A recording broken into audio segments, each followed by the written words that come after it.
Physics का ये important objective है। पहले बता के भाई इस वीडियो को स्टार्ट कर रहा हूँ, पूरा देख लेना, तुम्हारी मर्जी है, बट आपको भी पता है कि किस लेवल से कंटेंट आती है भाई साहब। एक वीडियो आने का मतलब डेली ऑब्जेक्टिव समझो कि कितना मेहनत लगती है इन सब को खोजने में, ठीक है। तो सबसे पहला सवाल के ऊपर हम लोग आज हावी होंगे, सब सवाल को हम लोग निचोड़ेंगे, है ना, मचा के बिल्कुल रख देंगे। आवेश का बीमा होता है लाडलो, आवेश का बीमा क्या होता है यार, AT, है ना, इनवर्स, इतना याद रख लो। चलो AT कोई भी -1 पावर में याद रखता है, जिसको जैसे याद रखना है भाई वैसे याद रख लो, लेकिन ये इंपॉर्टेंट वाला सारा सवाल होने वाला है, आपको देखने से ही लगेगा। क्लियर है। चलो अगला सवाल के ऊपर आएंगे, है ना, इंग्लिश में भी है, तो भाई साहब जो लोग इंग्लिश मीडियम से हैं उनके लिए भाई ये खतरनाक होने वाली है ना, और आप सब देख सकते हो भाई साहब, आप सबको दिखाई दे रहा है।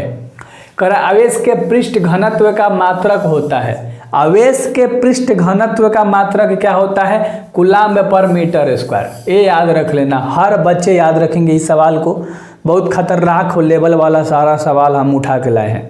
मैं बार बार बोलता हूं कि भाई साहब डेली एक वीडियो आपको देता हूँ ऑब्जेक्टिव का, आराम से देखो, बाकी कोर्स सारे चल रहे हैं, आराम से पढ़ो, है ना। डिस्क्रिप्शन में लिंक होगा व्हाट्सएप ग्रुप का, जरूर ज्वाइन हो जाओ, क्योंकि वहाँ पर आपको वीडियो मेंशन कर दी जाएगी।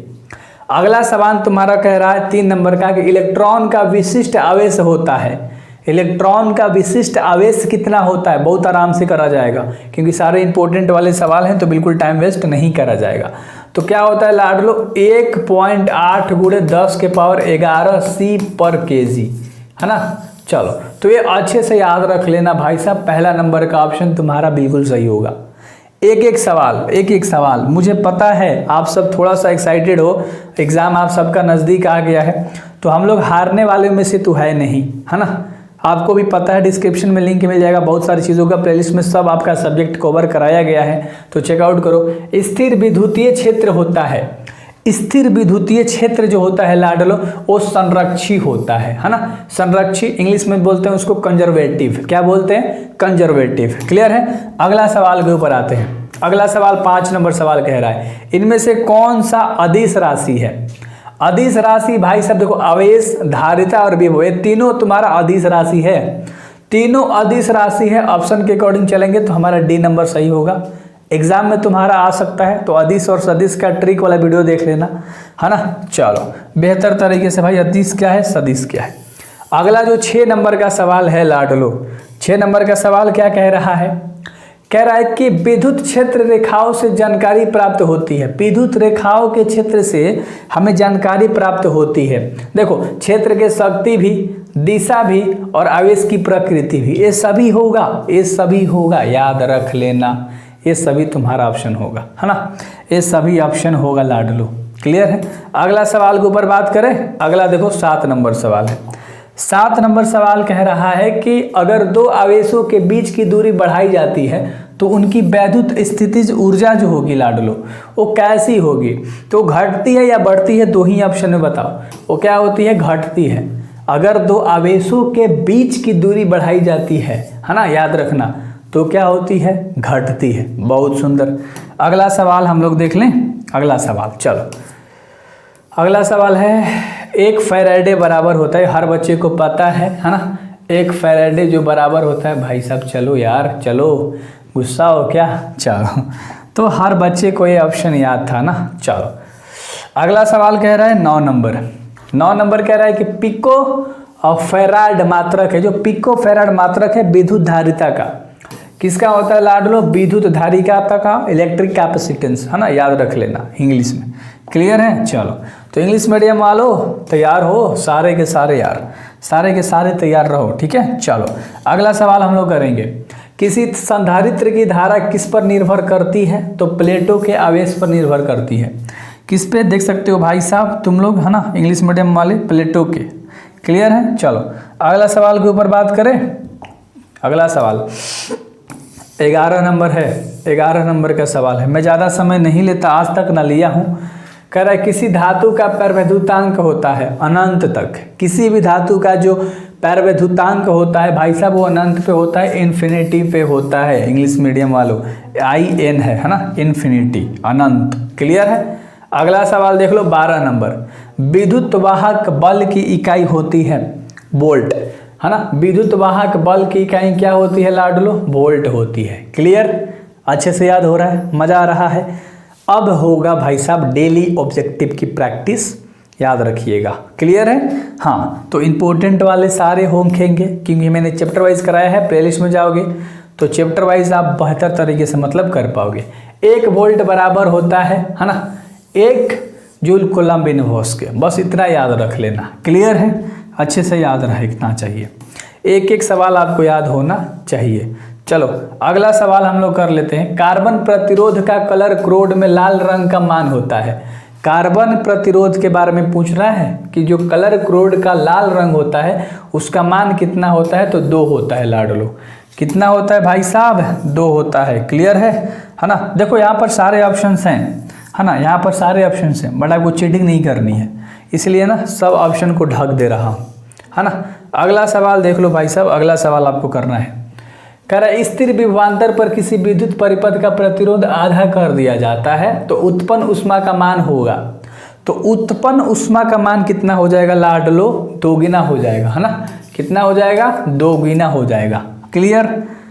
आराम से, है ना, हबड़ाना नहीं है क्योंकि ये इंपॉर्टेंट सीरीज़ है और इंपॉर्टेंट सीरीज़ में बिल्कुल भी हबड़ा के नहीं कराना चाहता, याद रखिएगा, ठीक है। और थोड़ा सा अपने आप को डाइवर्ट मत होने दो, अकेले रहो, अकेले पढ़ाई करो। अभी दोस्त सब छोड़ दो, समझ रहे हो। किसी चालक का विशिष्ट प्रतिरोध बढ़ता है, किसी चालक का विशिष्ट जो प्रतिरोध होता है बढ़ता है लाडलो, तो तापमान के बढ़ने से। किसके? तापमान के बढ़ने से। क्लियर है? चलो क्लियर है। चलो सारे के सारे इंपॉर्टेंट क्वेश्चन है ना, कंफर्टेबल तरीके से यार कराता हूँ। अगला देख लो, अगला सवाल कह रहा है 17 नंबर सवाल कर रहा है कि आवेशित विद्युत ऊर्जा का विभवांतर के जो होता है ना वर्ग के समानुपाती होता है। ये जो आवेशित विद्युत ऊर्जा है विभवांतर के वर्ग के समानुपाती होता है। क्लियर है? चलो अगला सवाल करते हैं। 18 नंबर, किलोवाट घंटा मात्रक है। किलोवाट घंटा मात्रक होता है ऊर्जा का। किसका? ऊर्जा का जो मात्रक होता है वो किलोवाट घंटा मात्रक होता है ना लाडलो। बेहतर तरीके से यार, जितने क्वेश्चन हैं बहुत खतरनाक वाले क्वेश्चन हैं। 19 नंबर सवाल कह रहा है कि चालक के अंदर इलेक्ट्रॉन की गति होती है। चालक के अंदर जो इलेक्ट्रॉन की गति होती है वो होती है अपसरित। कैसी? अपसरित। क्वेश्चन क्या था? चालक के अंदर इलेक्ट्रॉन की गति कैसी होती है? अपसरित होती है ना। चलो अगला सवाल कर लेते हैं। 20 नंबर सवाल आपका कह रहा है कि विद्युतीय परिपथ, याद रखना क्वेश्चन, विद्युतीय परिपथ के किसी बिंदु पर सभी धाराओं का बीजगणितीय योग धनात्मक होता है भाई साहब, पॉजिटिव होता है। कैसा होता है लाडलो? पॉजिटिव होता है। विद्युत परिपथ के किसी बिंदु पर सभी धाराओं का जो बीजगणितीय योग होता है वो पॉजिटिव यानी कि हमेशा धनात्मक होता है। क्लियर है? अगला सवाल, है ना, बहुत ज़्यादा सवाल नहीं लाता हूँ, आराम से आप जितना कर पाओ उतना ही लेकर आता हूँ क्योंकि आपको भी पता है कि फुल कंटेंट पढ़ाता हूँ मैं। फेंकने वाला और व्यू के चक्कर में और बच्चों के साथ कभी खिलवाड़ नहीं किया, न कभी करूँगा। याद रखना लाडलो, समान दिशा में समान वेग से गतिमान इलेक्ट्रॉन के जो किरण पुंज की प्रकृति होगी वो होती है अपसारी। कैसी होती है? अपसारी। क्लियर? क्वेश्चन देख लिया करो, क्वेश्चन नहीं देखोगे बिल्कुल मज़ा नहीं आने वाला, इसलिए पूरा क्वेश्चन छोड़ देता हूँ, है ना। अगला सवाल देखो 22 नंबर सवाल कह रहा है कि निम्नलिखित में से कौन चुंबकीय क्षेत्र की तीव्रता का मात्रक नहीं है?